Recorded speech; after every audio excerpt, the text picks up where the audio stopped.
안식일법은 매우 엄격합니다. 그런 엄격함은 여러 군데에서 나타나지만 특별히 이런 엄격함으로 인해서 일어나는 여러 가지 해프닝이 있죠. 예를 들면 TV 시청하는 것도 그렇죠. 그들의 안식일법에 의하면 안식일에 TV를 보는 것은 안식일을 범하는 것이 아닙니다. 그런데 TV를 보기 위해서 TV 리모컨을 누르거나 TV 전원 버튼을 누르는 것은 안식일을 범하는 것입니다. 보통 때 일상적인 안식일 때는 상관이 없지만, 그러나 문제는 예를 들면 월드컵이나 혹은 올림픽이나 이런 경기가 안식일에 이렇게 열릴 때는 그때는 참 여러 가지 일들이 발생하죠. 특별히 안식일에 아주 중요한 빅매치나 그다음에 매우 흥미로운 경기가 진행된다면 아무리 경건한 유대인 율법주의자라 할지라도 그 경기를 꼭 시청하고 싶은 어떤 그런 욕망이 들 때가 있습니다. 그러면은 어떻게 이 TV를 볼 수 있겠습니까? TV를 보는 것은 안식일을 범하는 것이 아니기 때문에 볼 수는 있는데 문제는 버튼을 누르지 말아야 되는 거죠. 어떻게 하면 좋을까요? 예? 자동으로 설정을 해놓고 이렇게 그 시간 되면 이렇게 TV가 켜지도록 그것도 하나의 방법이겠습니다. 물론 여러 가지 방법들이 있겠죠. 어떤 제일 속편한 것은 안식일이 시작되기 전에 TV를 켜놨다고 하루 왼종일 그냥 밤이고 낮이고 계속 틀어놓는 것이 하나의 방법일 수도 있겠습니다. 혹은 그렇게 못했을 때, 미리 틀어놓지 못했을 때는 이제 그 다음에 저와 같은 이방인들이 아주 맹활약을 하게 됩니다. 이제 우리 같은 이방인들은 안식일법에 저촉이 되지 않으니까 부탁을 하죠. 와서 자기네 집에 와서 TV 좀 눌러달라고 이렇게 할 수 있습니다. 실제로 그런 경우가 있습니다.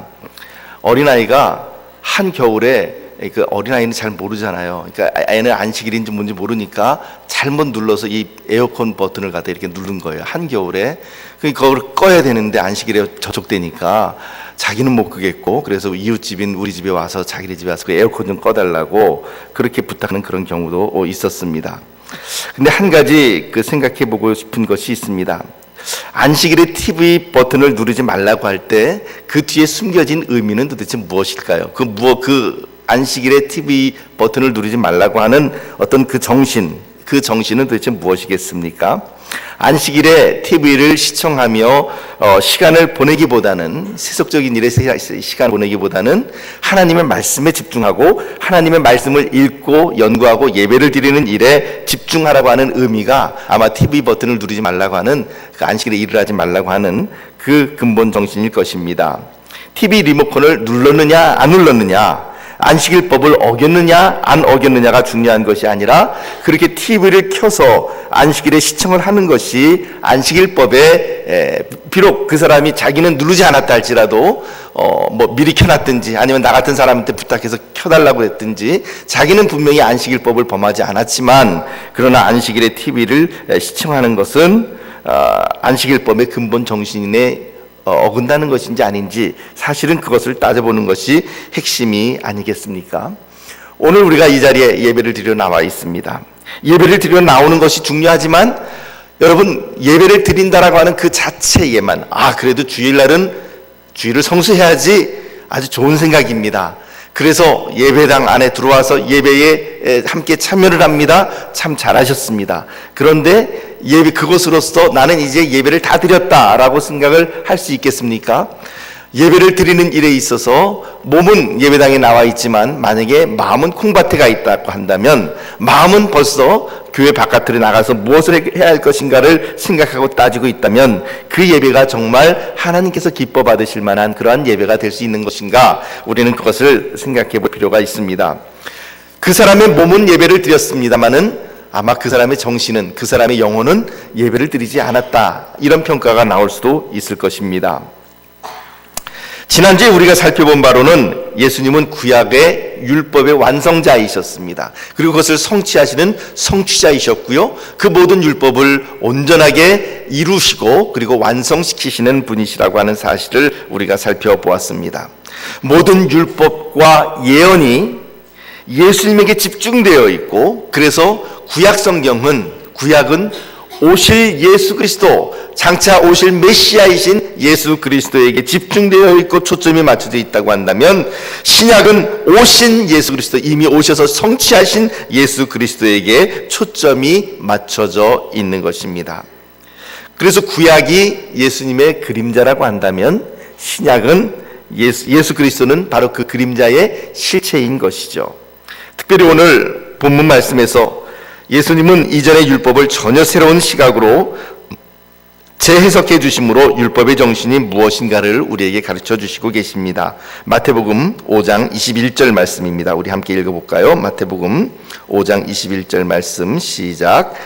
옛사람에게 말한 바 살인하지 말라. 누구든지 살인하면 심판을 받게 되리라 하였다는 것을 너희가 들었으나. 출애굽기 20장 그리고 신명기 5장에 나타난 하나님의 말씀은 살인하지 말라라고 하는 그 한마디였습니다. 그런데 오늘 예수님께서 그 사람들에게, 제자들에게 가르쳐 주실 때는 뭐라고 얘기를 하냐면, 옛사람에게 말한 바 살인하지 말라. 누구든지 살인하면 심판을 받게 되리라. 이렇게 말씀을 하고 계십니다. 그러니까 여기서 지금 더 첨가된 것은 무엇입니까? 옛사람에게 말한 바라고 하는 것이죠. 이것을 너희가 들었으나 라고 하는 것입니다. 또한 심판을 받게 되리라 라고 하는 말이 붙어 있습니다. 이것은 하나님의 말씀이 그대로가 아니라, 구약의 말씀 그대로가 아니라, 이 말씀이 한번 랍비들의 전통, 유대 랍비들의 전통에 들어가서 전통적인 해석을 한번 거쳤다라는 것을 우리들에게 보여주는 것이죠. 하나님의 말씀이 랍비의 전통과 섞여졌고 그것이 사람들에게 전파되었습니다. 여기에 문제가 있고 잘못된 결과가 도출되는 까닭이 여기에 있는 것이죠. 이후로도 예수님께서 6가지 신뢰를 들어서 말씀하시는데, 이 모든 것들이 다 바리새인과 서기관들이 믿어온 이 전통, 그들의 유전, 즉 전통의 말과 연관이 되어 있는 그런 내용들입니다.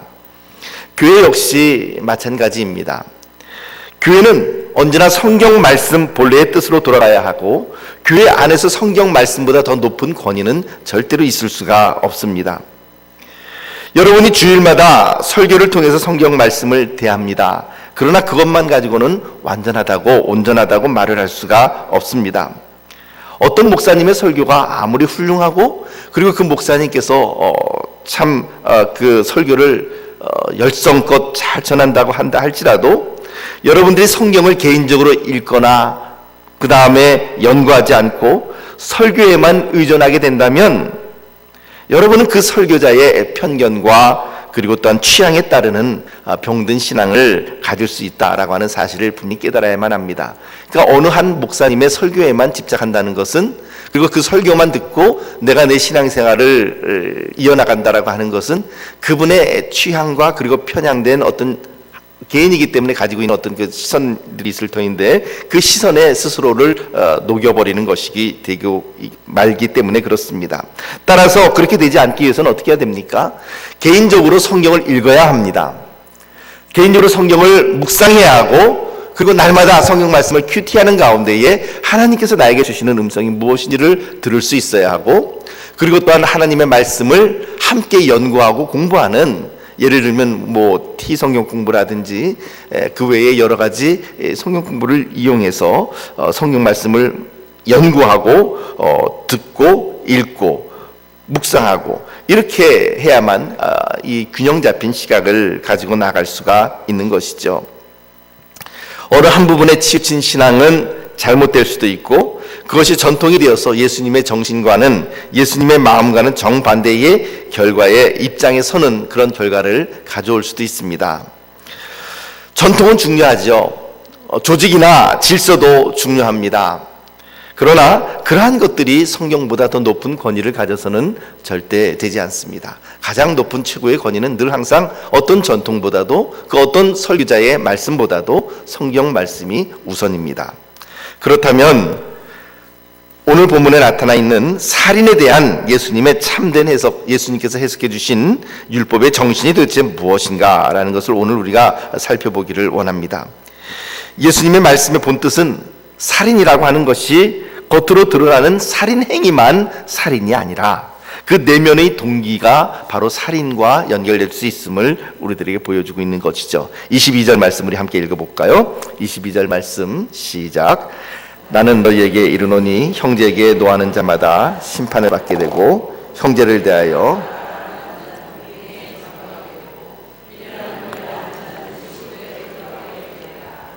예수님이 뭐라고 말씀하시냐면 나는 너희에게 이르노니 이렇게 말씀하십니다. 내가 너희에게 이른다라고 하는 이 말씀은 예수님이야말로 율법을 재해석할 수 있는 그리고 권위 있으신 분임을 우리들에게 보여주고 있는 말씀입니다.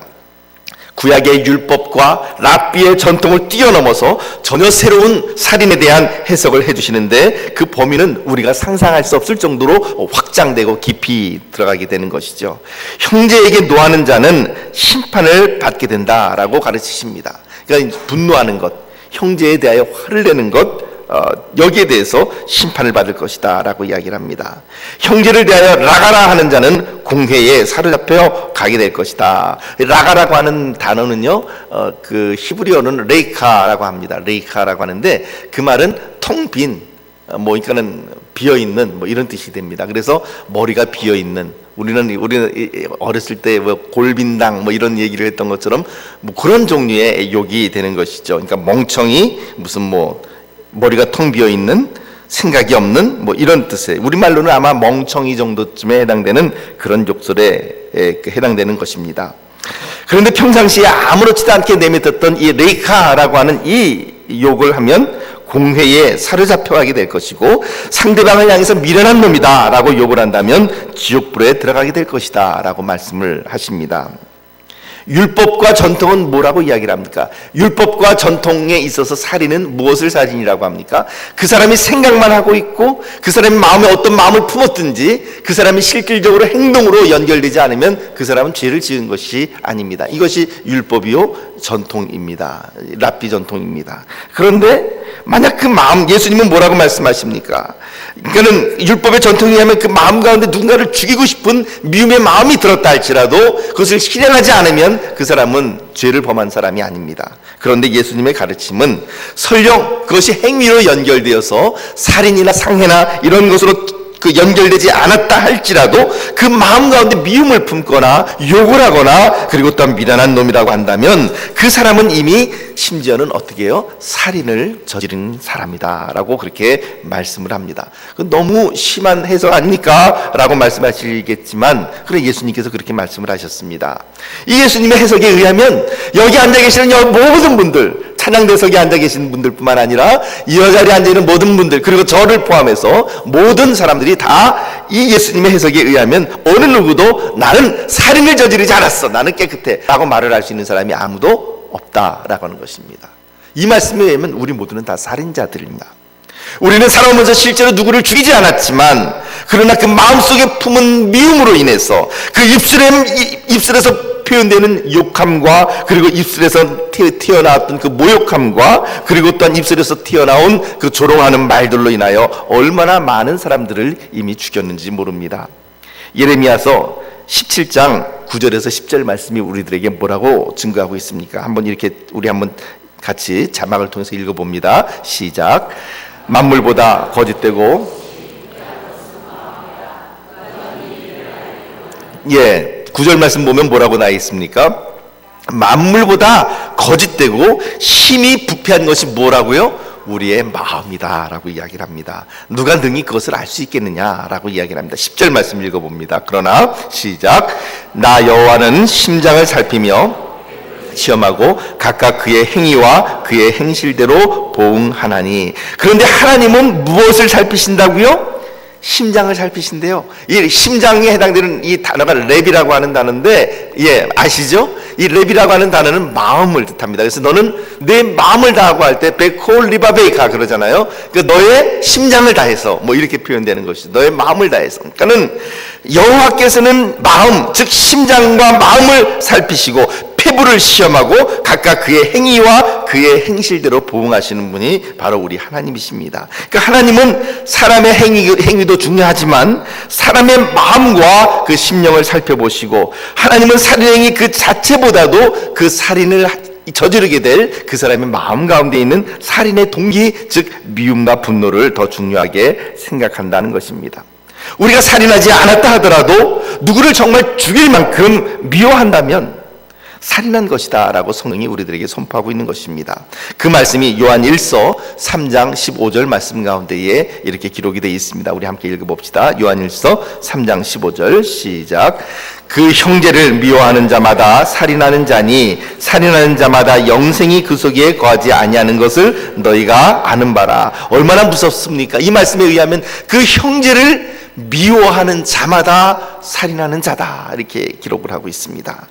심지어는 그 사람 안에 영생이 거하지 아니한다라고 우리들에게 선포를 하고 있는 것입니다.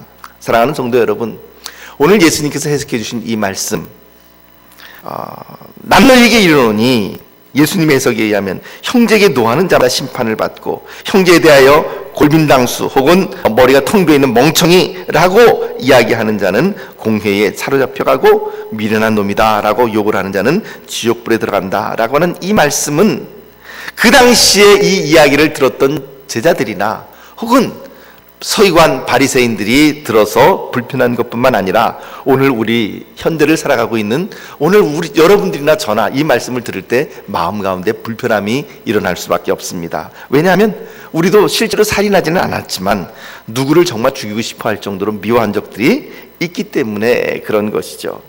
예수님은 속으로는 누구를 평생 미워하고 살면서 겉으로만 고상한 척하고 또한 아무렇지도 않은 척하고 있는 사람들을 향해서 내 안에 있는 그 미움과 내 안에 있는 그 마음으로 인하여 너는 이미 살인자다라고 선포하고 있는 것입니다.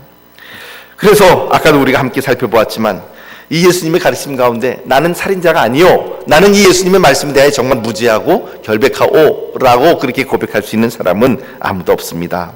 그렇다면 문제는 이렇게 율법을 새롭게 해석하신 예수님의 의도, 즉 이 말씀의 정신이 도대체 무엇인가? 아까 우리가 처음에 살펴보았던 것처럼 TV 버튼을 누르느냐 안 누르느냐가 중요한 것이 아니라 그 율법을 그 TV를 시청하지 않도록 했던, 그러니까 누르지 못하게 했던 그 율법의 정신이 도대체 무엇이냐를 살펴보았던 것처럼 그 우리들에게 이 말씀을 해주시는 예수님 말씀의 그 의도는 도대체 무엇인가? 살인하지 말라라고 하는 이 말씀 가운데 숨어있는 그 율법의 정신이 무엇인가? 그것을 우리가 함께 살펴보길 원합니다.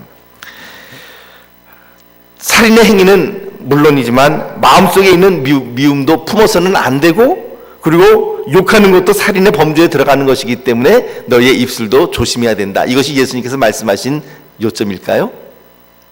그건 너무 쉽게 생각하는 것입니다. 단지 예수님께서 살인의 행위뿐만 아니라 미움을 품지 말아야 되고 욕하는 것 그거 하지 말아야 된다는 것을 가르쳐주기 위해서 이 말씀하셨다면, 그거는 그렇게 받아들이셨다고 한다면 그 예수님의 말씀을 오해하고 있는 것입니다. 그렇게 단순하지가 않습니다. 우리는 여기서 이 율법의 정신, 예수님께서 가르쳐주신 율법의 정신을 볼 수 있어야 합니다. 하나님께서 홍수가 끝난 이후에 가장 먼저 내려주신 법이 바로 살인에 관한 법입니다. 창세기 9장 6절 말씀 우리 함께 읽어볼까요? 창세기 9장 6절 말씀 함께 읽어봅니다. 시작. 다른 사람의 피를 흘리면 그 사람의 피도 흘릴 것이니 이는 하나님이 자기 형상대로 사람을 지으셨음이니라. 사람이 살인해서는 안 되는 이유가 무엇입니까? 창세기 9장 6절 말씀에 의하면 다른 사람의 피를 흘리면 그 피를 흘리게 한 그 사람의 피도 흘릴 것이니 이는 하나님이 무엇을 따라 사람을 창조하셨다고요? 자기의 형상대로 사람을 지으셨음이니라. 즉 사람의 피를 흘리는 것, 살인하는 것, 그것을 하나님의 형상과 연결시켜서 창세기 9장 6절 말씀이 우리들에게 이야기를 해주고 있습니다. 이 말씀대로라면 사람이 살인해서 안 되는 이유는 무엇인가? 인권이 중요하기 때문, 물론 그렇겠지요. 인간의 생명이 소중합니다마는 그거라기보다는 우리 한 사람 한 사람들이 하나님의 형상대로 창조가 된, 지음받은 존귀한 자들이기 때문에 그렇다는 것을 우리들에게 보여줍니다. 따라서 누군가의 피를 흘리고 누군가를 죽인다는 것은 그 사람 안에 있는 하나님의 형상을 죽이는 일입니다. 심지어는 그래서 사람은 자기 스스로 내 목숨이기 때문에 내가 스스로 끊는다? 안 되는 것입니다. 오직 하나님만이 인간의 목숨을 취하실 수 있는 것이죠. 물론 예외적으로 국가가 살인자를 처형하는 그런 케이스가 있습니다만은 그 외에는 개인적으로 다른 사람의 목숨을 빼앗을 수는 없습니다. 그래서 살인하지 말라라고 하는 이 계명의 정신이 무엇인가? 모든 사람은 하나님의 형상으로 창조된 존귀한 자들이기 때문에 그 존귀함에 의해서 그 존귀함에 대한 정신으로 그 사람들을 각각 존귀하게 대해야 된다라고 하는 것입니다. 내가 화가 난다고 해서, 내 뜻대로 안 된다고 해서 함부로 다른 사람을 때리거나 혹은 욕을 퍼부을 수 있는 존재가 인간이 아니라는 것입니다. 다시 말해서 사람을 때리거나 면전에서 욕을 하거나 그리고 그 사람을 모욕하는 것은 그를 상하게 하기 이전에 그 사람 안에 있는 하나님의 형상을 손상시키는 것이고 그것이 죄다라고 성경 말씀은 우리들에게 선포하고 있는 것이죠. 우리가 다른 사람에게 화를 낼 때 그 사람 속에 있는 존귀함이 파괴가 됩니다. 그리고 그 사람은 고통을 받기 시작합니다. 사람들은 육체만 고통을 받는 것으로 그렇게 생각을 할지 모르지만 그러나 사실은 우리의 마음이 더 예민하게 고통을 받는 것이죠. 매로 인한 상처는 그저 한 주나 두 주 정도 약 잘 바르고 요양 잘하면 나을 수 있습니다만 마음에 받은 상처는 한평생 가도 치료가 되지 않을 때가 참 많이 있습니다. 그만큼 우리가 누군가 다른 사람을 정죄하고 그 사람을 모욕하고 그리고 그 사람의 인격을 깎아내리고 하는 것은 곧 살인에 해당되는 아주 무서운 것입니다. 때 우리는 누군가를 대할 때 그 사람이 가지고 있는 참 얼마나 많은 좋은 장점들이 있습니까? 그런데 그 좋은 장점들 가운데서 좋은 것들을 보는 것이 아니라 내 마음에 들지 않는 것 그 하나 그거 바라보면서 그 사람의 인격 전체를 정죄해버립니다. 그것은 판단하는 자가 그렇게 판단하고 정죄하는 자가 바로 하나님 행세를 하는 것이죠. 옳고 그름을 떠나서 큰 잘못을 저지르고 있는 것, 큰 잘못을 저지르고 있는 것입니다.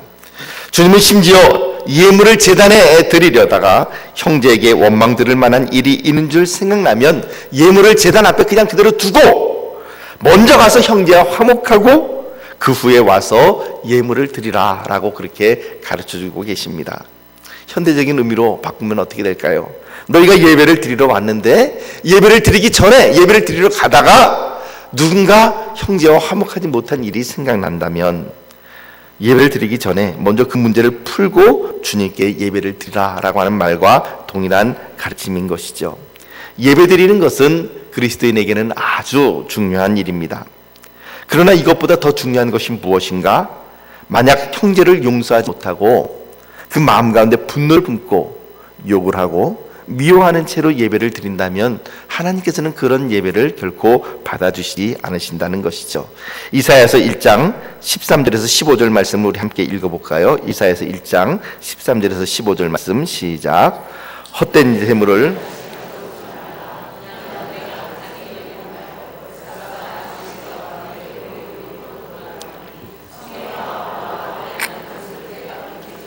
예, 13절 말씀 잠깐만 켜놔주십시오. 자, 보니까 뭐라고 얘기를 합니까? 헛된 재물을 다시 가져오지 말라. 재물은 무엇 때문에 가져옵니까? 제사를 드리기 위해서 가져오는 것 아닙니까? 그러니까 예배를 드리러 나오는 것입니다. 지금 예배를 드리러 나오는데 예배를 드리러 나와서 그 다음에 하나님의 제단, 그 분제단, 그 분향단 앞에 분향하는 것, 그것 내가 가증히 여긴다. 월삭과 안식일과 대회로 모이는 것, 즉 예배로 모인다라고 한다면 그 예배와 더불어서, 즉 성회와 더불어 예배와 더불어서 악을 행하는 것 내가 견디지 못하겠다라고 말씀하시는 것입니다. 14절 말씀 볼까요? 14절 시작. 내 마음이 너희의 월삭과 정한 절기를 싫어하나니 그것이 내게 무거운 짐이라 내가 지기에 곤비하였느니라. 14절 말씀에 의하면 뭐라고 얘기를 합니까? 너희의 월삭과 정한 절기, 너희가 때마다 드리는 이 모든 주일 예배와 수요 예배와 새벽 예배와 이 모든 예배를 내가 싫어한다라고 이야기를 합니다. 그것이 나에게 무거운 짐이다 라고 이야기를 합니다. 내가 너희들이 그렇게 죄를 범하면서 너희의 손에 피를 묻히면서도 그렇게 나와 예배를 드리는 것 내가 견디지를 못하겠다라고 말씀하시는 것이죠. 15절 말씀 봅니다. 15절 시작. 너희가 손을 펼 때에 내가 내 눈을 너희에게서 가리고 너희가 많이 기도할지라도 내가 듣지 아니하리니 이는 너희의 손에 피가 가득함이라. 너희가 손을 펼 때에, 손을 편다는 말이 무슨 말이냐면 이렇게 하는 것입니다. 손을 펴서 하나님께 기도한다는 것을, 두 손을 들고 흡사 성전에 올라간 그 바리새인이 이렇게 손을 들고 하나님께 기도했던 것처럼 손을 들고 기도하는 모습이죠. 너희가 그렇게 나를 향하여 손을 펴고 기도할 때에도 내가 내 눈을 너희에게서 가릴 것이다. 내가 너희의 기도를 들어주지 않을 것이라는 것이죠. 너희가 많이 기도할지라도 내가 듣지 아니하리니 왜냐하면 이는 너희의 손에 피가 가득함이니라. 사랑하는 성도 여러분, 예수님께서 기뻐하시는 예배, 예수님께서 기뻐하시는 제사는 무엇입니까?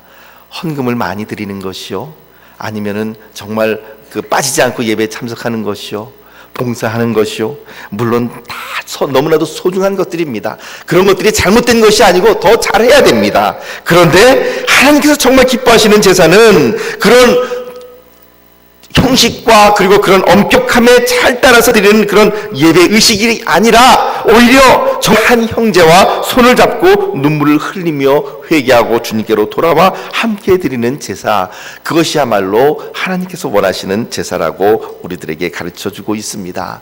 사랑하는 성도 여러분, 오늘 이 주님께서 재해석해 주신 이 율법은 무엇입니까? 이 율법의 정신은 무엇입니까? 오늘 우리의 마음 가운데 미워하는 사람이 있을지 모릅니다. 아니, 누구든지 다 그런 마음이 있겠죠. 좋아하는 사람만 있겠습니까? 불편하고 미워하는 사람이 있습니다. 그러나 여러분, 죄와 불의는 미워하십시오. 그러나 사람은 용서하시기를 바랍니다. 그리고 화목하십시오. 오늘 주님께서 이 말씀을 우리에게 주심은 먼저 가서 화해하라. 예배를 드리기 전에, 제단에서 제물을 드리기 전에 그 제물을 놔두고 먼저 가서 그 형제와 함께 화목하고 그 후에 예배를 드리고 제사를 드리라 라고 하는 이 주님의 말씀, 이 말씀을 행하는 기적이 오늘 저와 여러분들에게 있게 되기를 축복합니다. 그 사람은 하나님의 형상입니다. 내가 미워하는 그 사람, 내가 싫어하는 그 사람도 하나님의 형상입니다. 어쩔 수가 없어요. 내가 싫어도 하나님께서 그 사람을 사랑하기 때문에, 그래서 우리는 그 사람을 사랑해야 할 충분한 이유가 있는 것입니다. 사랑하는 성도 여러분, 이 시간에 용서하시기로 결정하십시오. 누구의 잘잘못 따지지 마십시오. 내가 잘했고 그 사람이 못했고 여러 가지 할 말이 많겠지만 잘잘못을 따지지 말고 주님의 말씀대로 우리의 마음을 풀기를 원합니다. 우리가 서로 용서하고 용서받기를 원합니다. 그렇게 우리가 다른 사람을 용서할 때 어떻게 해요? 주님께서는 하늘에 계신 너희 아버지께서도 너희의 죄를 사하시리라. 우리의 죄를 사하신 것처럼, 우리가 우리에게 죄 지은 자를 사해 준 것처럼 오늘 우리의 죄를 사하여 주옵소서. 주기도문에 나와 있는 그 말씀과 동일한 것입니다. 사랑하는 성도 여러분, 주님은 우리에게 생각해보고 천천히 결정해라 이렇게 말씀하시지 않으십니다. 오늘 주님께서는 우리들에게 이것을 명령하십니다. 바로 이 자리에서 결정해라 라고 말씀을 하시는 것이죠. 오늘 여러분들의 마음 가운데 누군가를 향한 품은 불편한 마음이 있다면 털어버리십시오. 화해하시고 용서하시기를 예수님의 이름으로 축복합니다. 그래야 우리의 삶이 하나님의 은혜로 가득 차는 놀라운 주님의 은혜가 저와 여러분들에게 임하시기를 예수님의 이름으로 축복합니다. 기도하겠습니다. 하나님 아버지, 오늘 주님의 말씀을 따라 우리가 주님 앞에 서게 하여 주시옵소서. 주님께서 해석하여 주신 것처럼 단순히 욕하지 말라가 아니라, 단순히 미워하지 말라가 아니라 적극적으로 그 사람을 향한 화해와 화평의 마음을 품으며 주님 앞에 나가게 하여 주시옵소서. 하나님, 그 사람 안에 있는 하나님의 형상으로 인하여 그리할 수 있게 하시며 내 안에 있는 하나님의 형상으로 인하여 그리할 수 있도록 우리를 붙들어 주시옵소서. 예수님 이름으로 기도하옵나이다. 아멘. 우리 다